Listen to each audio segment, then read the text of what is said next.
नमस्कार, मैं हूं निकिता और आप देख रहे हैं सत्यहिंदी.com। चलिए एक नजर डालते हैं अब तक की सुर्खियों पर।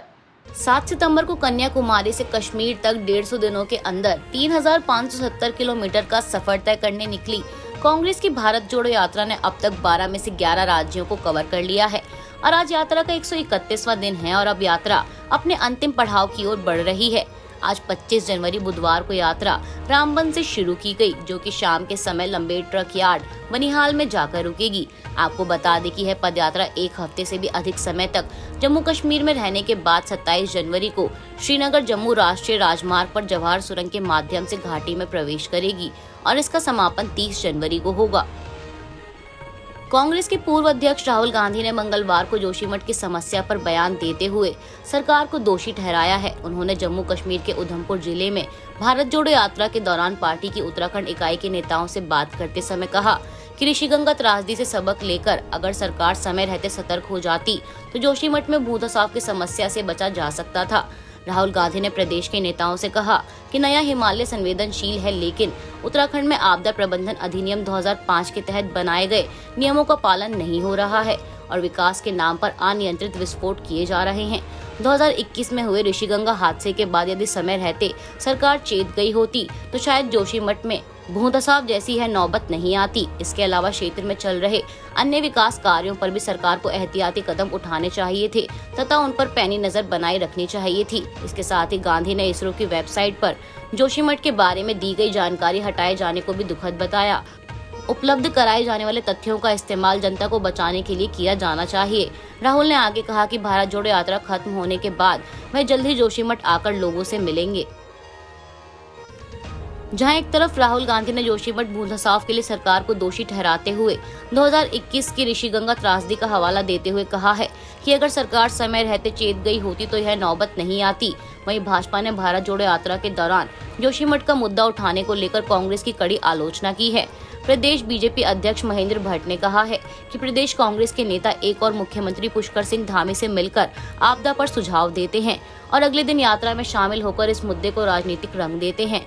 उन्होंने कहा कि कांग्रेस की भारत जोड़ो यात्रा का एक दिन जोशीमठ आपदा को समर्पित करना उनकी नकारात्मक रणनीति का हिस्सा है। अगर ऐसा नहीं होता तो एक दिन पहले मुख्यमंत्री से मिलकर अपने सुझावों की लंबी सूची के साथ उनकी प्रशंसा करने वाले कांग्रेस के नेता दूसरे ही दिन जम्मू कश्मीर में इसे राष्ट्रीय मुद्दा बनाने का प्रयास करते नहीं नजर आते। जवाहरलाल नेहरू यूनिवर्सिटी कैंपस में इस समय पूरी तरह से ब्लैकआउट है और इसका कारण है प्रधानमंत्री मोदी पर बनाई गई बीबीसी की विवादित डॉक्यूमेंट्री।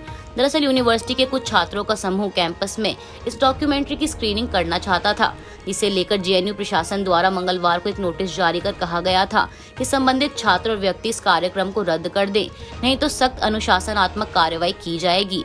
इसी कारण यूनिवर्सिटी प्रशासन ने पूरे कैंपस की लाइट बंद कर दी, लेकिन बावजूद इसके छात्र संगठनों की तरफ से कल रात इस डॉक्यूमेंट्री की स्क्रीनिंग की प्लानिंग की गई और जेएनयू कैंपस में बिजली काटे जाने के बाद झुंड में जमा छात्रों ने मोबाइल पर इस डॉक्यूमेंट्री को देखा। वहीं इसी दौरान खबर है कि छात्रों के बीच आपस में पत्थरबाजी भी हुई, जिसके बाद डॉक्यूमेंट्री देख रहे स्टूडेंट्स पर पथराव के मामले में छात्रों ने शिकायत दर्ज कराने के लिए पुलिस थाने तक मार्च किया। छात्रों का कहना है कि वे अपने हॉस्टल लौटना चाहते हैं, लेकिन एबीवीपी के स्टूडेंट से भयभीत हैं। वे चाहते हैं कि दिल्ली पुलिस हॉस्टल लौटने के मामले में उनकी मदद करे।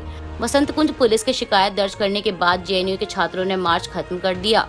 आपको बता दें कि केंद्र सरकार द्वारा शुक्रवार को प्रधानमंत्री नरेंद्र मोदी की आलोचना वाली बीबीसी की डॉक्यूमेंट्री शेयर करने वाले ट्वीट्स को ब्लॉक करने का आदेश दिया गया था और साथ ही डॉक्यूमेंट्री के जो भी यूट्यूब लिंक्स ट्वीट के जरिए शेयर किए गए हैं उन्हें भी ब्लॉक कर दिया गया है।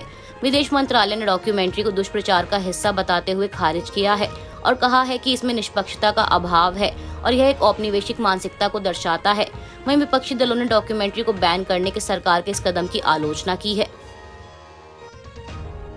2021 के लखीमपुर खीरी हिंसा मामले में मुख्य आरोपी और केंद्रीय मंत्री अजय कुमार मिश्रा के बेटे आशीष मिश्रा की जमानत याचिका पर आज बुधवार को सुप्रीम कोर्ट अपना फैसला सुनाएगा। बता दें, न्यायमूर्ति सूर्यकांत और न्यायमूर्ति जेके माहेश्वरी की बेंच आज 25 जनवरी को मामले की सुनवाई करेगी। वहीं 19 जनवरी को हुई पिछली सुनवाई के दौरान सुप्रीम कोर्ट ने मिश्रा की याचिका पर अपना फैसला सुरक्षित रख लिया था। साथ ही बता दें कि मिश्रा की जमानत याचिका का विरोध करने वालों की ओर से सीनियर एडवोकेट दुष्यंत दवे का कहना है कि जमानत देने से समाज में गलत संदेश जाएगा। उन्होंने कहा कि यह एक साजिश और एक सुनियोजित हत्या है। मैं इसे चार्जशीट से दिखाऊंगा। वह एक शक्तिशाली व्यक्ति का बेटा है जिसका प्रतिनिधित्व एक शक्तिशाली वकील कर रहा है। वहीं आरोपी आशीष मिश्रा की ओर से पेश सीनियर एडवोकेट मुकुल रोहतगी ने दावे की दलील का कड़ा विरोध करते हुए कहा कि यह क्या है, कौन शक्तिशाली है, हम हर दिन पेश हो रहे हैं, क्या यह जमानत नहीं देने की शर्त हो सकती है। उन्होंने कहा कि आशीष मिश्रा 1 वर्ष से भी अधिक समय से हिरासत में है और जिस तरह से जांच चल रही है उसे पूरा होने में 7 से 8 साल लगेंगे। उन्होंने कहा कि मामले में शिकायतकर्ता जगजीत सिंह कोई चश्मदीद गवाह नहीं है और उनकी शिकायत सिर्फ सुनी सुनाई पर आधारित है। गौरतलब है कि 3 अक्टूबर 2021 को लखीमपुर खीरी जिले के तिकोनिया में हुई हिंसा में 8 लोग मारे गए थे।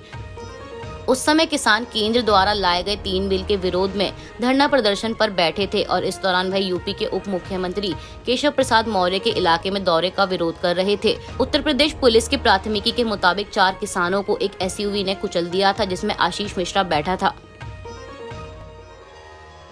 शाहरुख खान की नई फिल्म पठान आज 25 जनवरी को थिएटर्स में रिलीज होने वाली है, लेकिन इस बीच खबर है कि रिलीज से ठीक 1 दिन पहले फिल्म पठान कई वेबसाइट्स पर ऑनलाइन लीक हो गई है, जिससे मेकर्स को करोड़ों का नुकसान हुआ है। ऐसा कहा जा रहा है कि जिन वेबसाइट्स पर पठान फिल्म लीक हुई है वह HD प्रिंट उपलब्ध हैं।